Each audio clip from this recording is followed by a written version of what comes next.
안녕하세요. 오늘은 아란이 되면 범할 수 없는 9가지와 유신견 제거에 대해서 말씀드리겠습니다. 초기 불교에서는 수행의 궁극적인 목적은 아란이 되는 것입니다. 왜냐하면 초기 경전 도처에서 부처님이 제자들에게 사성제, 팔정도, 사념처 수행을 통해 아라한가를 성취하도록 가르침을 주시기 때문입니다. 아라한은 탐진치의 확장판인 10가지 족쇄, 즉 유신견, 개금치견, 의심, 감각적 욕망, 성냄, 색계에 대한 집착, 무색계에 대한 집착, 자만, 들뜸, 무명 등 10가지 족쇄를 완전히 끊은 분이시기 때문에 이 세상에 다시 태어나지 않는 최고의 성자입니다. 여기서 족쇄는 중생을 윤회에 묶어두는 마음의 사슬입니다. 수행자가 단박에 아란이 될 수 있을까요? 단박에 깨달음에 이르는 것은 부처님의 가르침과 맞지 않습니다. 왜냐하면 청정도론에서 아라한가를 정득하기 위해서는 수다온, 사다함, 아나함의 단계를 거쳐야 한다고 설명하고 있기도 하고, 또 아비달마 문헌에서도 10가지 족쇄는 일시에 다 제거되는 것이 아니라고 설명하고 있습니다. 그래서 아라한이 되기 위해서는 짧은 시간일지라도 반드시 먼저 수다온, 사다함, 아나함의 단계를 거쳐야 한다는 것입니다.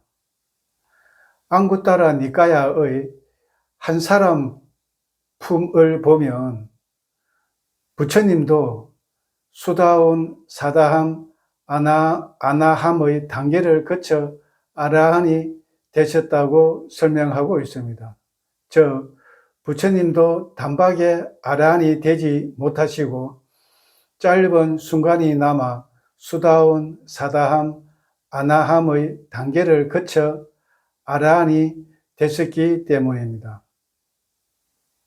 초기 불교에서는 중생을 윤회하게 하는 10가지 족쇄를 얼마나 많이 풀었는가에 따라 수다온, 사다함, 아나함, 아라한 등 4부류의 성자로 구분하고 있습니다.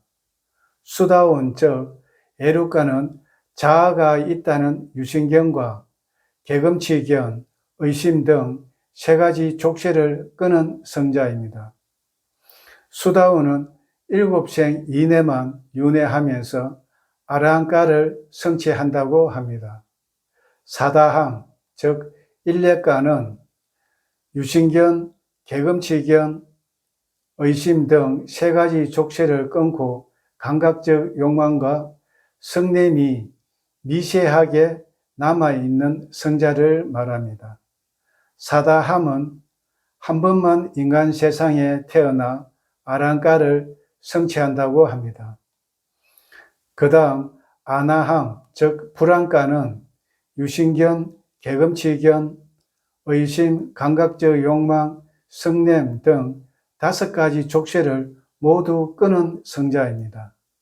아나함은 색계의 정거천에 태어나 그곳에서 아라한가를 성취한다고 합니다.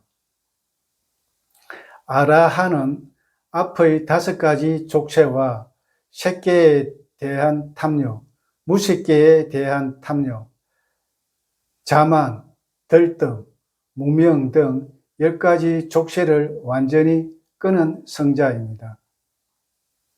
그러면 아라한이 되면 범할 수 없는 9가지에 대해서 알아보겠습니다.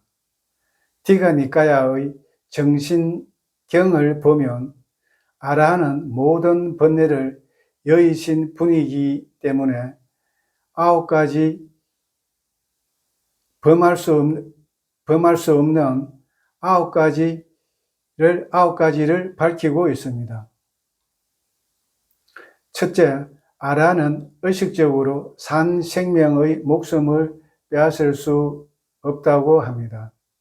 아라는 모든 성냄, 잔인함 등이 소멸되고 자비심이 완전히 자리를 잡았기 때문에 살생의 의도가 일어날 수가 없겠죠.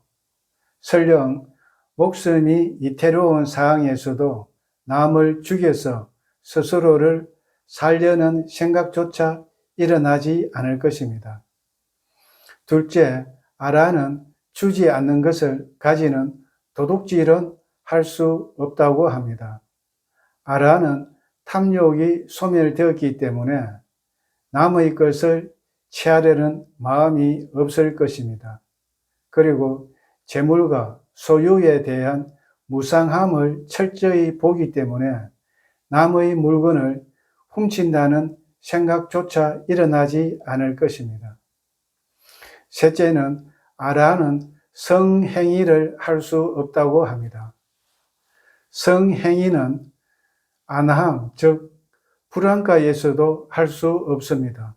왜냐하면 안함은 감각적 욕망이 끊어졌기 때문에 성적 욕망이 일어나지 않아 성행위는 불가능하다고 하겠습니다. 넷째는 아라한은 고의적으로 거짓말을 할 수 없다고 합니다. 아라는 탐진치가 소멸된 분이기 때문에 거짓말을 할 이유가 없을 것입니다. 그리고 상황이 불리하더라도 생명의 위험을 받더라도 의도적으로 사실을 왜곡하지 않는다는 것입니다. 다섯째, 아라한은 전에 제가자였을 때처럼 축적해 두고 감각적 욕망을 즐길 수가 없다고 합니다. 아라는 이것이 내 것이다 라는 집착이 다 끊어졌기 때문에 제가자 시절처럼 재물 등을 비축해 두고 그것을 즐기며 소유의 행복을 누리는 삶을 살지 못한다는 것입니다. 즉, 재물을 모으고 그것을 탐닉하는 삶은 근본적으로 불가능하다고 하겠습니다. 여섯째, 아라는 열의 때문에 하지 않아야 하는 것을 할 수가 없다고 합니다. 아라는 탐욕이 소멸되었기 때문에 열정이나 집착으로 인해 잘못된 행위를 하지 못한다는 것입니다. 일곱째는 아라는 성냄 때문에 하지 않아야 하는 것을 할 수가 없다고 합니다. 아라는 성냄이 소멸되었기 때문에 분노나 오남 때문에 남을 해치는 행동을 하지 않는다는 것입니다. 아란의 마음에는 분노 대신에 자비와 평정심이 그 자리를 대신하겠죠. 여덟째, 아라한은 어리석음 때문에 하지 않아야 하는 것을 할 수가 없다고 합니다. 아라는 무명이 소멸되었기에 잘못된 견해나 어리석은 생각 때문에 길을 잘못 드는 일이 없다는 것입니다. 즉, 사견에 이끌려서 악행을 범할 수 없다는 것입니다.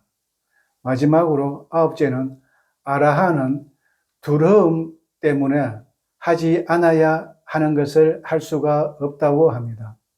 즉, 아라한은 어떤 협박을 받아도 악행을 하지 못하고 두려움이나 공포 때문에 정법을 거슬려 거짓을 행하거나 산보에 대한 신심을 저버리지 못한다는 것입니다. 이처럼 아라한은 탐진치의 확장판인 10가지 족쇄를 완전히 끊은 분이시기에 앞의 9가지 행위는 하고 싶어도 할 수 없게 된다는 것입니다. 이상 정리하자면 여기서 주목할 점이 있습니다. 아라한이 되기 위해서는 성자의 첫 번째 단계인 수다원은 반드시 거쳐야 한다는 것입니다. 성자의 첫 번째 단계인 수다원에서 끊어지는 유신계는 참나, 진화, 주인공 등 자아가 있다는 견해입니다. 그래서 유신계는 성자와 범부를 구분하는 기준이 되겠습니다. 즉, 몸과 마음을 내 것이라는 잘못된 견해, 즉 유신견을 가지고 있으면 범부이고, 유신견이 없으면 첫 번째 성자인 수다원이 된다는 것을 알 수 있을 것입니다. 그래서 몸과 마음을 내 것이라는 유신견을 가지고 있는 한 아무리 학식이 높고 수행을 많이 해도 범부에 지나지 않게 됩니다.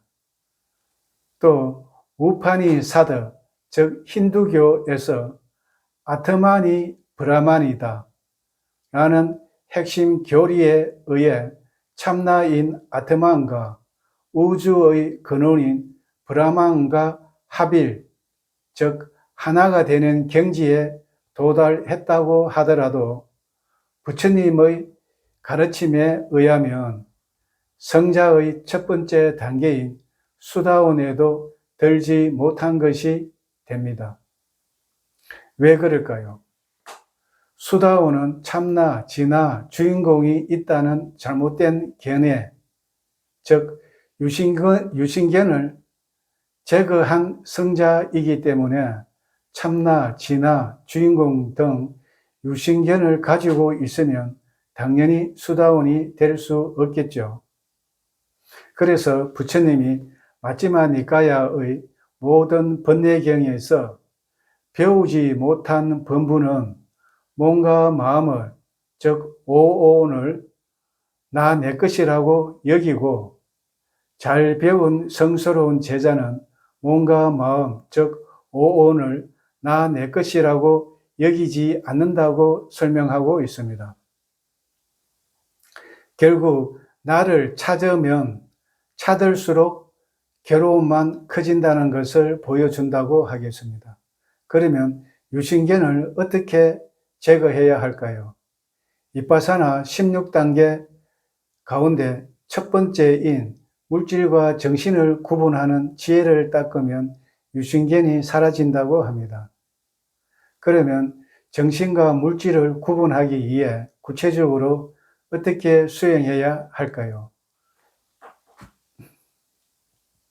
우리가 눈으로 형상을 볼 때 눈과 형상은 물질이고 형상을 아는 것은 정신이다. 소리를 들을 때 귀와 소리는 물질이고 소리를 아는 것은 정신이다. 냄새를 맡을 때 코와 냄새는 물질이고 냄새를 아는 것은 정신이다. 맛을 느낄 때 혀와 맛은 물질이고 맛을 아는 것은 정신이다. 촉감을 느낄 때 촉감은 물질이고 촉감을 아는 것은 정신이다. 그리고 몸에 통증이 있으면 통증은 물질이고 통증을 아는 것은 정신이라고 알아차리면 된다는 것입니다. 이렇게 물질과 정신을 구분하는 훈련을 반복하다 보면 나라는 존재는 오로지 물질과 정신밖에 없다. 즉 몸과 마음이 나라는 잘못된 견해, 유신견이 떨어진다는 것입니다. 마지막으로 앞의 9가지는 단지 아라한의 특징이 아니라 우리가 지향해야 할 삶의 나침판이라고 할 수 있겠습니다. 아라한은 탐진치를 소멸하였기 때문에 완전한 상태입니다. 범부는 탐진치에 의해서 살기 때문에 불완전한 상태입니다.